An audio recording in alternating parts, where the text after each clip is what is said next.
မင်္ဂလာပါရှင်ကျမတော့ဝန်ဒီပါ DVB ရုပ်မြင်သံကြားရဲ့နောက်ဆုံးရရှိထားတဲ့သတင်းတွေကိုတင်ဆက်ပေးမှာပါဒေါအောင်ဆန်းစုကြည်နဲ့ဦးဝင်းမြင့်ကိုမှနိုင်ငံရေးအကျဉ်းသားမသက်မှတ်ရင်မြန်မာပြည်မှာနိုင်ငံရေးအကျဉ်းသားသတ်မှတ်ရမယ့်သူမရှိတော့ဘူးလို့ AAPP နိုင်ငံရေးအကျဉ်းသားများကူညီစောင့်ရှောက်ရေးအသင်းတာဝန်ရှိသူကပြောဆိုလိုက်ပါတယ်မောင်တူသတင်းပေးပို့ထားတာပါရှင်ဟုတ်ကဲ့ပါ PPP ပါတီခေါင်းဆောင်ဒေါက်တာတက်တက်ခိုင်ကဒေါအောင်ဆန်းစုကြည်နဲ့သမ္မတဦးဝင်းမြင့်တို့ကိုသတင်းစာရှင်းလင်းပွဲတစ်ခုမှာနိုင်ငံရေးကျင်းသားတွေမဟုတ်ဘူးလို့ပြောလိုက်ပေမဲ့ AAPP ကတော့အခုလိုပြန်လည်ပြောဆိုလိုက်တာပါကျွန်တော်မေးတဲ့တဲမှာအဲ့နိုင်ငံရေးကျင်းသားတို့ဒေါအောင်ဆန်းစုကြည်တို့ဦးဝင်းမြင့်တို့ဦးဝင်းထေတို့အကြောင်းလေးလည်းပါပါတယ်သူတို့လွတ်မြောက်ဖို့အတွက်တောင်းဆိုသွားမှာလားဒါလေးသိချင်ပါတယ်ကျွန်မသိရသလောက်ပေါ့နော်ဒါ public information လည်းဖြစ်ပါတယ်ရှင့်ဆိုလို့ရှိရင်နိုင်ငံရေးအကျဉ်းသားလို့နိုင်ငံတကာကသတ်မှတ်တာရှိပါတယ်သို့တော်လည်းတကယ်တမ်းပုံမှန်တွေကတော့နိုင်ငံရေးပုံမှန်တွေမဟုတ်ပါဘူးရှင့်တက်တက်ခိုင်ပေါ့တက်တက်ခိုင်ဆိုတာကျွန်တော်တို့ရှင်းရှင်းပြောရလို့ရှိရင်နိုင်ငံရေးကိုခွေးထုတ်ပေါက်ကနေပြီးတော့ဝင်လာတယ်ပြီးတော့ကျတော့ NLD မှာလာပြီးတော့ကတ်တယ်အဲ့ဒီကနေပြီးတော့နောက်ပိုင်း NLD ကနေမောင်းထုတ်လိုက်တဲ့အခါမှာသူ့ပါတီထောင်တယ်ပါတီထောင်တဲ့အချိန်တွေကနေပြီးတော့တခြားသူကိုတိုက်ခိုက်ဖို့အပုတ်ချဖို့ပဲသူကပြောနေတာမင်းအောင်လှိုင်ရဲ့နောက်မီးဆွဲအချမ်းဖက်စစ်အုပ်စုရဲ့နောက်မီးဆွဲလုပ်နေတဲ့သူတယောက်ရဲ့ပြောလာတဲ့မှတ်ချက်ကိုကျွန်တော်တို့ကဘာမှမှတ်ချက်ပေးစရာမလိုဘူးဘသူကနိုင်ငံရေးကျင်းသားဖြစ်တယ်ဘသူကနိုင်ငံရေးကျင်းသားမဖြစ်ဘူးဆိုတာကျွန်တော်တို့အားလုံးသိပြီးသားဖြစ်တယ်ဒေါအောင်ဆန်းစုကြည်တို့သမ္မတကြီးဦးဝင်းမြင့်တို့ကိုမှနိုင်ငံရေးကျင်းသားအဖြစ်မသတ်မှတ်ဘူးဆိုရင်ကျွန်တော်တို့နိုင်ငံမှာနိုင်ငံရေးကျင်းသားသတ်မှတ်စရာမရှိတော့ဘူးဒါကြောင့်မို့ဒီလိုစစ်အုပ်စုရဲ့နောက်မီးဆွဲတယောက်ပြောတဲ့စကားကိုအသေးစိတ်မှတ်ချက်ပေးစရာတော့ဘာမှမရှိပါဘူးအလားတူပဲစီရီယံဝန်ထမ်းတွေຫນွေဦးဒေါ်လန်ရေးလှုပ်ရှားသူတွေကလည်းအခုလိုပြောဆိုနေကြပါတယ်ဒေါအောင်ဆန်းစုကြည်ကိုနိုင်ငံရေးအကျဉ်းသားမဟုတ်ဘူးလို့ပြောရင်တော့ကျွန်တော်တို့အခုမြန်မာနိုင်ငံမှာပေါ့နော်အမှန်တရားအတွက်တိုက်ပွဲဝင်ရင်းနဲ့နော်နိုင်ငံအရေးအတွက်တိုက်ပွဲဝင်ရင်းနဲ့နိုင်ငံရေးအတွက်တိုက်ပွဲဝင်ရင်းနဲ့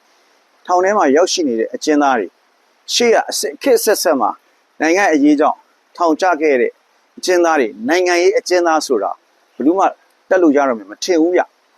ျဒေါအောင်ဆန်းစုကြည်ကိုနိုင်ငံရေးအကျဉ်းသားမဟုတ်ဘူးဆိုတော့ဗမာပြည်မှာဘယ်သူ့ကိုနိုင်ငံရေးအကျဉ်းသားလို့ပြောစီချင်တာလဲပေါ့နော်ရဲဘော်ရဲဘက်ကောင်းနေဆိုတာဟာအခက်အခဲတွေနဲ့ရင်ဆိုင်နေရတဲ့အခါဒုက္ခတွေနဲ့ကြုံတွေ့နေရတဲ့အခါမှာဘေးကနေပြီးတော့မ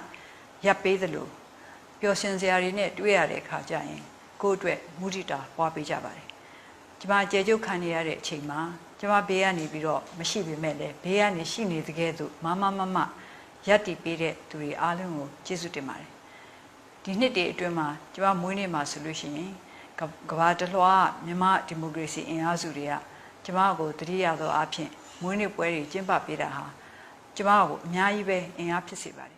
အခုလွတ်လာတဲ့ဒေါ်စုကနိုင်ငံရေးအကျဉ်းသားမဟုတ်လို့ပြောတဲ့ပုံမှာကျမတို့လည်းကျင့်တတ်ပါဘူးဒေါက်တာသက်ခိုင်ပြောတာကိုကျမတို့ကန့်ကွက်ပါတယ်ဘာဖြစ်လို့လဲဆိုတော့သူ့ရဲ့ Nobel ဆုတွေကိုတောင်မိသားစုတွေအားလုံးကိုစွန့်လွတ်ပြီးတော့မှဒီ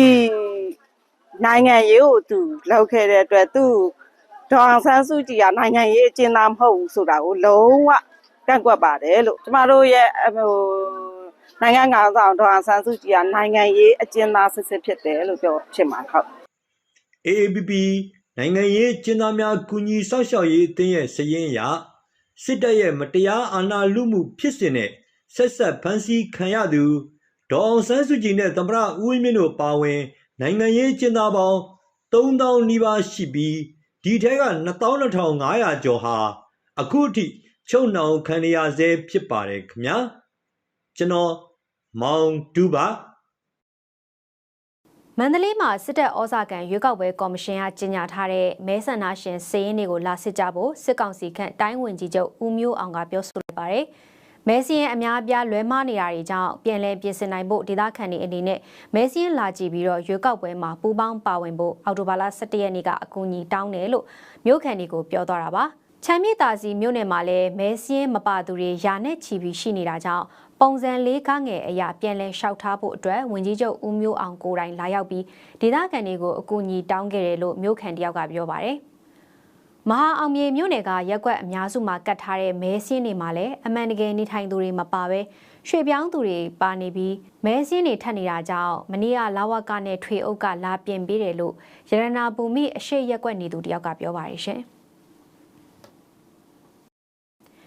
ရှမ်းပြည်နယ်တောင်ပိုင်းပင်လောင်းမြို့နယ်မြောက်စလုံးရွာတိုက်ပွဲအတွင်းမှာ PNO ပြည်သူစစ်ကနေစစ်သားစုဆောင်တာခံရတဲ့အသက်20ကျော်အရွယ်အမျိုးသားတေဆုံးခဲ့တယ်လို့ဒေသခံတွေစီကနေသိရပါဗျ။ပင်လောင်းမြို့နယ်လဲလောင်းရွာကခွန်စန်းဦးဟာအော်တိုဘာလ9ရက်နေ့မှာကြာဆုံးခဲ့တာဖြစ်ပြီးတော့အော်တိုဘာလ17ရက်နေ့မှာပိုးရိုးရာရင်ကျေးမှုအတိုင်းကိုဇာပနာပြုလုပ်ပြီးတကြိုကဲကကုန်ကြစရိတ်ကိုလည်းမိသားစုကသာထုတ်ပေးခဲ့ရတယ်လို့သိရပါဗျ။ခွန်စန်းဦးဟာလဲလောင်းရွာတရွာလုံးကိုစားရှေ့တန်းကိုမကြခဏသွားနေရတဲ့သူဖြစ်ပြီးစစ်ကောင်စီနဲ့ PNO လူကြီးပိုင်းတွေရဲ့အကျိုးစီးပွားအတွက်ပိုးလူငယ်တွေပေးဆက်နေရတယ်လို့ခွန်စန်းဦးနဲ့ရင်းနှီးသူကပြောပါတယ်။ PNO ပြည်သူစစ်ဟာပိုးဒေတာကအသက်18နှစ်ကနေ35နှစ်အတွင်းမှာရှိတဲ့လူငယ်တွေကိုစစ်သားအဖြစ်နဲ့စုဆောင်းပြီးတိုက်ပွဲဖြစ်ပွားနေတဲ့ကယားပြည်နယ်နဲ့ရှမ်းမြောက်ဒေသတွေမှာ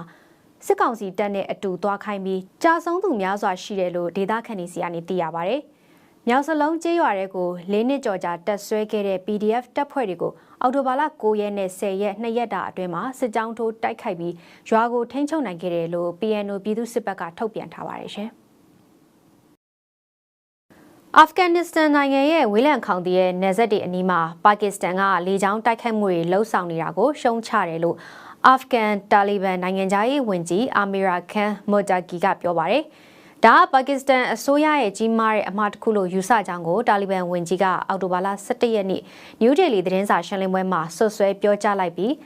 အစ္စလာမ်ဘတ်ကတော့သူတို့ဟာစစ်သွေးကြတွေကိုတိုက်ခိုက်တာလို့တုံ့ပြန်ခဲ့ပါတယ်။တောက်ကြနေကအာဖဂန်နယ်စပ်အနီးတီရာဒေသမှာအစ္စလာမစ်စစ်သွေးကြတွေနဲ့ထိပ်တိုက်တွေ့ရမှာ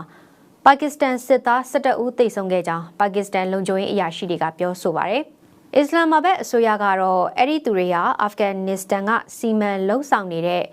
Tehrik-e-Taliban ပါကစ္စတန်အုပ်စုကစစ်သွေးကြတွေလို့ပြောထားပြီးအဲ့ဒီပြောဆိုချက်ကိုကဘူးကတော့ညှင်းဆိုထားပါတယ်ရှင်။ DVB ရုပ်မြင်သံကြားရဲ့နောက်ဆုံးရရှိထားတဲ့သတင်းတွေကိုကြည့်ရှုခဲ့ရတာပဲဖြစ်ပါတယ်အားလုံးကျေးဇူးတင်ပါတယ်ရှင်ကျွန်မကတော့ဝန်ဒီပါ